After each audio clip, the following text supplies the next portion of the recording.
The company inheritance goes to blood relatives only, not outsiders, Aunt Patricia announced at our Thanksgiving dinner, her voice cutting through the warm chatter like a knife through butter. She raised her wine glass with theatrical flair, her eyes scanning the table for approval from our extended family gathered in Phoenix, Arizona. Smith Enterprises has been built by real family members, and it will stay that way. The dining room fell silent, except for the gentle clinking of silverware against china. Uncle Robert nodded approvingly from his seat at the head of the table, while my cousins Jessica and Brandon exchanged satisfied glances. Even my adoptive parents, who had brought me into this family 25 years ago, seemed uncomfortable, but said nothing.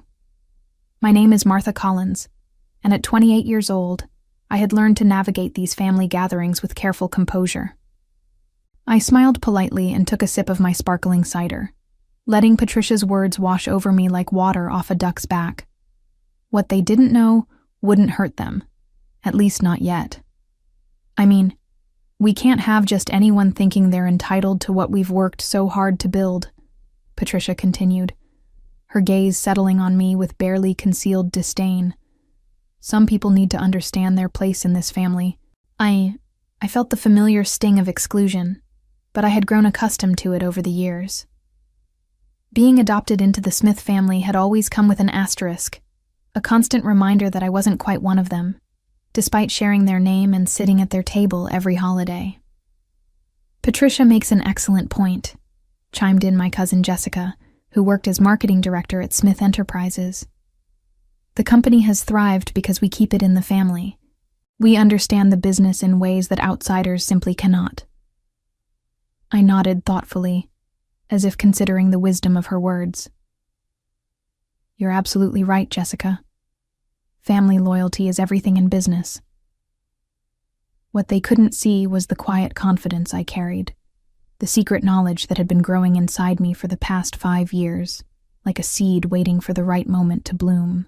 As I listened to their self-congratulatory speeches about bloodlines and belonging, I felt a calm satisfaction, knowing that their entire world was built on foundations far more fragile than they could ever imagine. The evening ended with Patricia's final proclamation. When the time comes to discuss inheritance and succession planning, we'll make sure everything goes to the right people, real family members who have earned their place. The drive home from Phoenix to my apartment in Scottsdale gave me time to reflect on the evening's events. Patricia's words echoed in my mind, but they no longer carried the power to wound me as they once had. Instead, they served as a reminder of how much had changed since my grandmother's passing 5 years ago. My maternal grandmother, Helen Morrison, had been the one person in my life who truly understood me. She had watched from the sidelines as the Smith family treated me like a perpetual guest rather than a daughter, and she had made her displeasure known in the most practical way possible, through her will. When grandmother Helen died, she left me her entire estate, $75 million accumulated through decades of shrewd investments in real estate and technology stocks. The inheritance had been a complete shock to everyone, including me. Helen had lived modestly, and no one suspected the true extent of her wealth. Use this wisely, Martha, her letter had said. You have a brilliant mind for business, and I trust you to make decisions that honor both your intelligence and your character. At 23, I had been overwhelmed by the responsibility and the opportunity. I could have bought a mansion, traveled the world, or lived lavishly for the rest of my life. Instead, I had made a decision that would prove far more satisfying in the long run. Smith Enterprises had been struggling at the time. The manufacturing company that Patricia's grandfather had founded was facing serious financial difficulties, caught between rising costs and declining orders. The family had been desperately seeking investors, though they had been careful to keep their troubles quiet to maintain their social standing. I had approached my financial advisor, Douglas Whitman, with a proposal. I want to invest anonymously in Smith Enterprises, set up shell companies and legal trusts to hide my identity completely. Douglas had raised his eyebrows. That's a significant risk, Martha. Why would you want to help a company that might fail? Because sometimes the best investments are the ones that no one else believes in, I had replied, though my real motivation was far more complex. Through a carefully constructed network of holding companies and offshore trusts, I had invested the entire $75 million in Smith Enterprises. The injection of capital had saved the company from bankruptcy and allowed it to modernize its operations, expand its product line, and return to profitability. The family had celebrated their salvation, attributing it to their hard work and business acumen, rather than acknowledging the mysterious foreign investor who had appeared just when they needed it most. They had no idea that their savior was sitting at their Thanksgiving table, listening to them declare her unworthy of inheritance. The next morning, I sat in my home office, reviewing the quarterly reports that had arrived from Douglas's firm. The numbers told a story of remarkable success. Smith Enterprises had not only recovered from its near bankruptcy, but had grown into one of the most profitable manufacturing companies in the Southwest. My $75 million investment had grown to control 51% of the company's shares, making me the majority owner. I picked up my phone and dialed Douglas's direct line. "Good morning, Douglas. I hope you had a pleasant Thanksgiving." "Martha?" "Yes, thank you.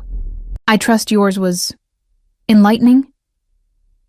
Douglas had been managing my investments long enough to understand the family dynamics at play. "Very much so. In fact, I'm calling because I've made a decision about my Smith Enterprises holdings." There was a pause on the other end of the line. "Oh, what kind of decision?" "I want to begin the process of withdrawing my entire investment. All $75 million, plus accumulated returns." The silence stretched longer this time. "Martha, are you certain? That's going to create significant financial disruption for the company. They've become dependent on that capital." "I'm completely certain. How quickly can we execute the withdrawal?"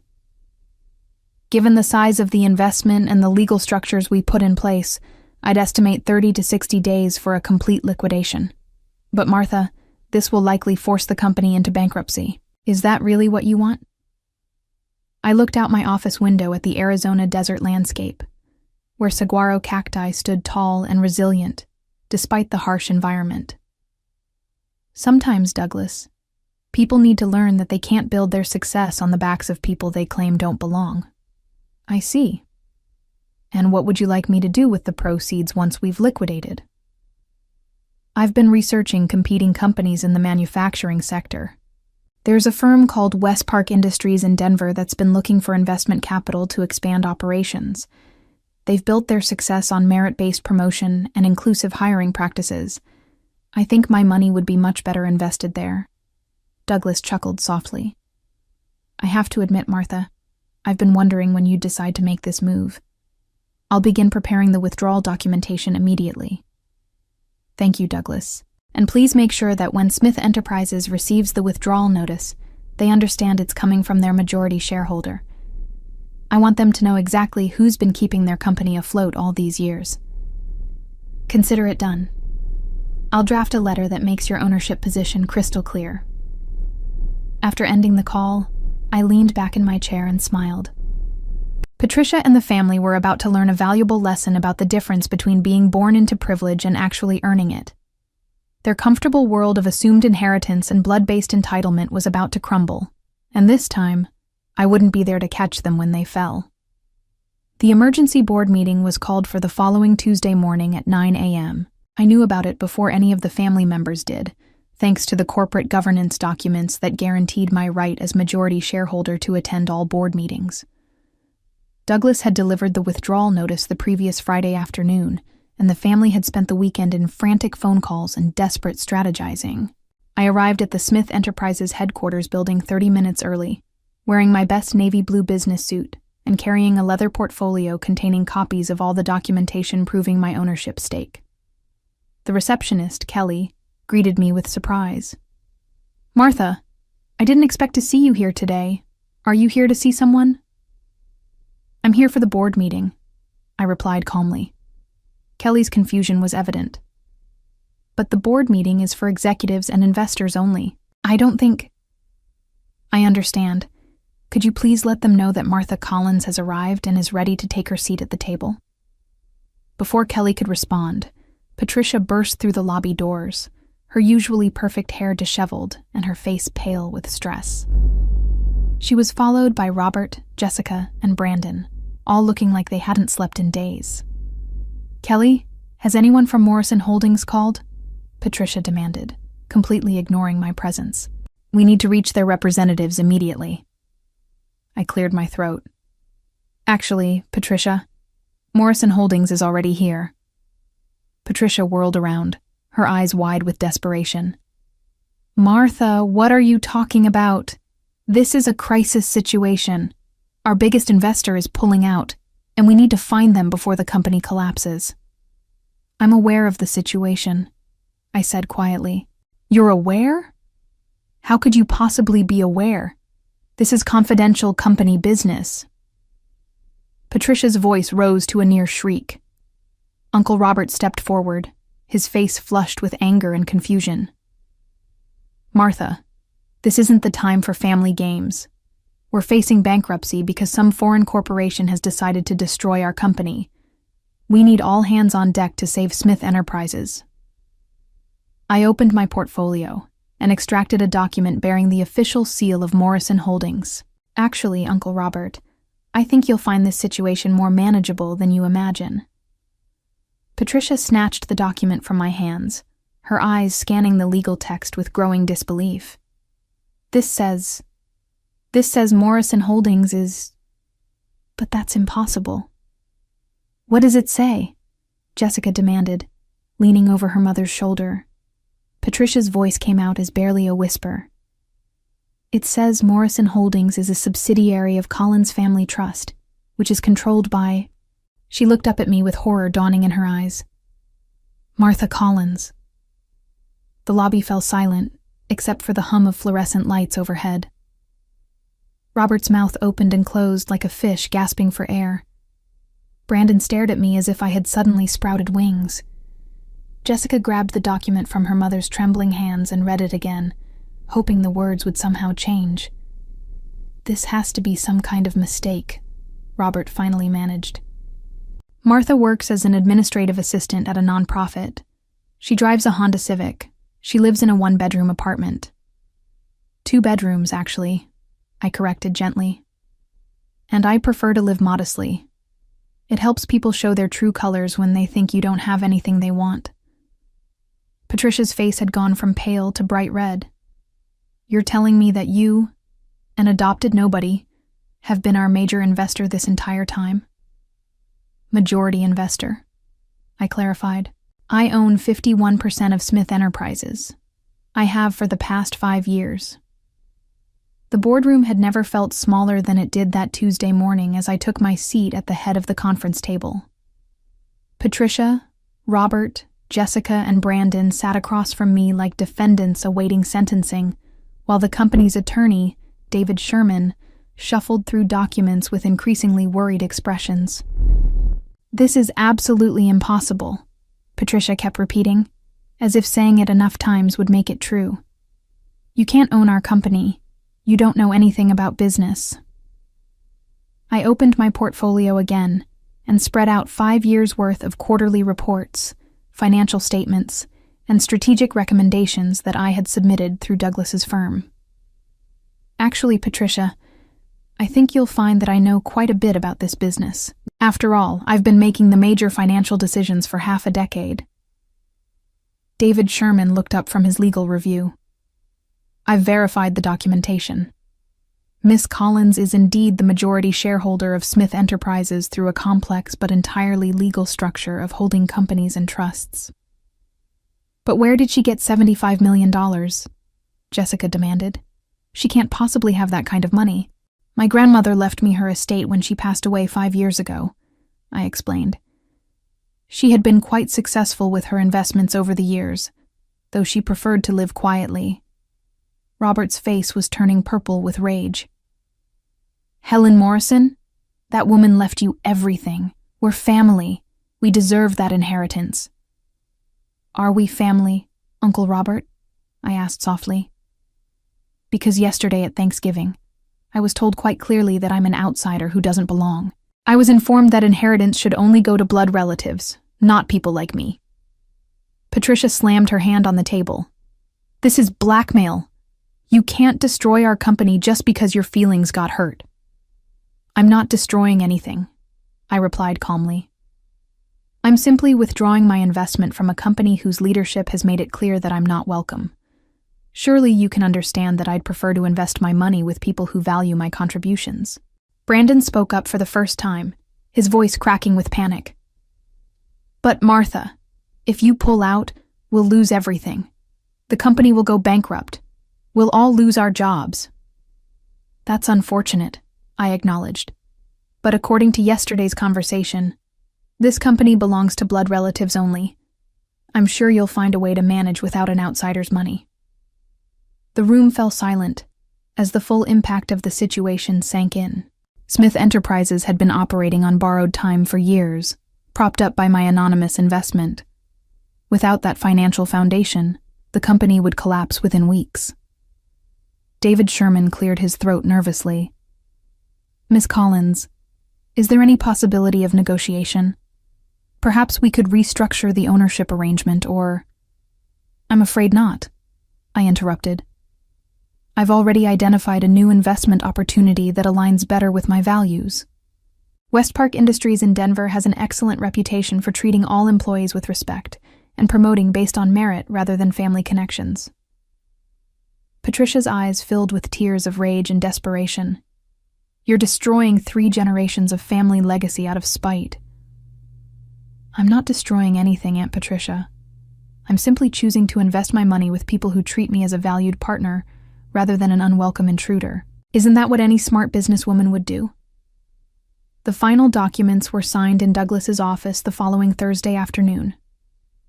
Patricia and Robert had spent the intervening days making increasingly desperate phone calls, trying to find alternative investors or convince me to reconsider.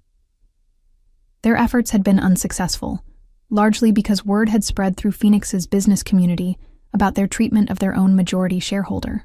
No investor wants to work with people who don't even know who owns their company, Douglas had explained to me during one of our phone calls.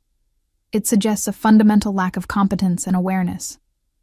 As I watched Douglas transfer my shares to West Park Industries, I felt a mixture of satisfaction and sadness. The satisfaction came from finally standing up for myself after years of polite acceptance of their contempt. The sadness came from realizing that my adoptive family had never truly seen me as one of them, despite 25 years of trying to earn their acceptance. The transfer is complete, Douglas announced, handing me a final set of documents. West Park Industries now owns 51% of Smith Enterprises, and you own 20% of West Park Industries. Your net worth has actually increased significantly through this transaction. I smiled at the irony. By trying to exclude me from their family business, Patricia and the others had actually made me wealthier and given me a stake in a much more successful company. My phone buzzed with a text message from Patricia. Please reconsider. We can work something out. Family means everything. I showed the message to Douglas, who shook his head in amazement. After everything they said, they still don't understand what they've lost. They understand perfectly, I replied.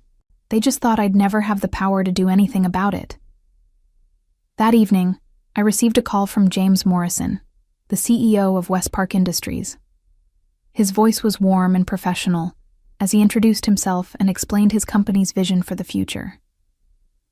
Miss Collins, I want you to know how excited we are to have you as a partner. Your investment will allow us to expand our operations significantly and create hundreds of new jobs.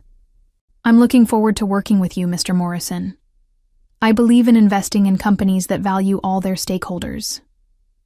That's exactly the kind of partnership we want to build. In fact, I'd like to invite you to join our board of directors. Your business acumen and investment experience would be invaluable. After ending the call, I sat in my living room looking out at the Phoenix skyline, thinking about the journey that had brought me to this moment. 5 years ago, I had been a grieving granddaughter who inherited more money than she knew what to do with. Today, I was a successful businesswoman who had learned to value herself enough to walk away from people who didn't appreciate her worth. My phone rang again. This time it was Jessica, her voice barely audible through her tears. Martha, please. Mom's in the hospital.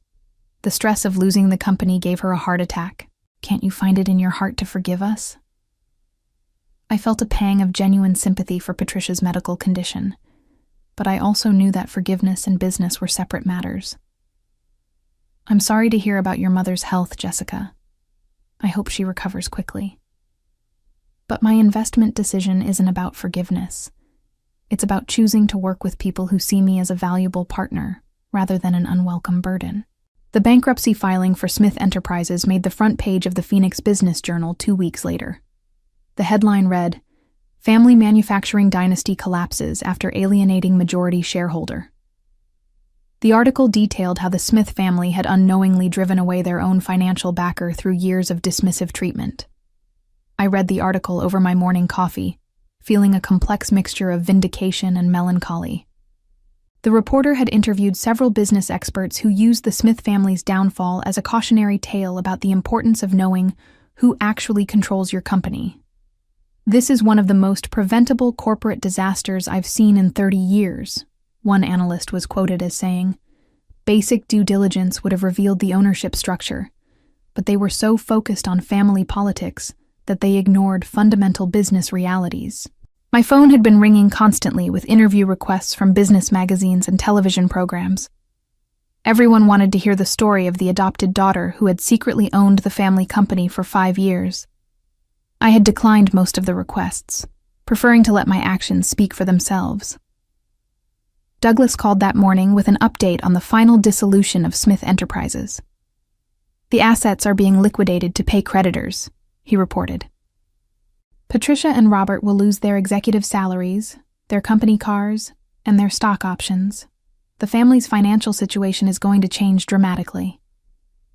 "And the employees?" I asked. "West Park Industries has offered positions to most of the skilled workers. They'll actually be better off in the long run, working for a company with stronger financial foundations and better management practices." I felt relieved knowing that innocent employees wouldn't suffer for their boss's mistakes. 6 months later, I stood in the boardroom of West Park Industries in Denver, presenting my first quarterly report as a board member. The room was filled with people who valued expertise over bloodlines, merit over family connections. James Morrison listened intently to my analysis, taking notes and asking thoughtful questions about market trends and growth opportunities. "Your insights have been invaluable, Martha," he said after my presentation.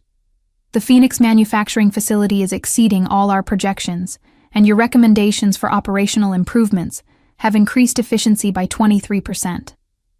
As I drove back to my new home in Denver, a modest but comfortable house in a neighborhood where people knew me for my work rather than my family history, I reflected on how much my life had changed.